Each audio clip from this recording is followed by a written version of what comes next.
Now before I turn this right side out, I want to trim across the corners. I want to get pretty close, but I want to make very sure that I do not cut into the thread that I sewed with. And this makes the corners lay much more neatly. So I'm going to do that on all four corners.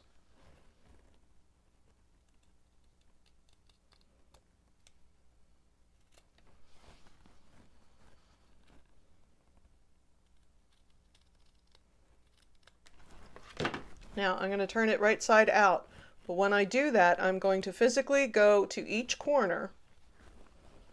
This is a trick I learned in my costumer days. I'm going to push one side away from me and the other side towards me, and then turn it right side out. You know how sometimes you get those lumpy bumpies in the corner?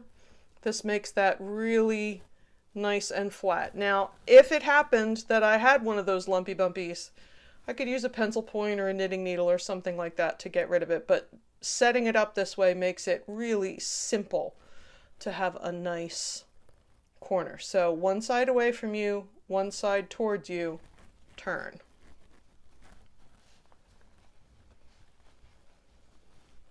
One side away from you, one side towards you, turn.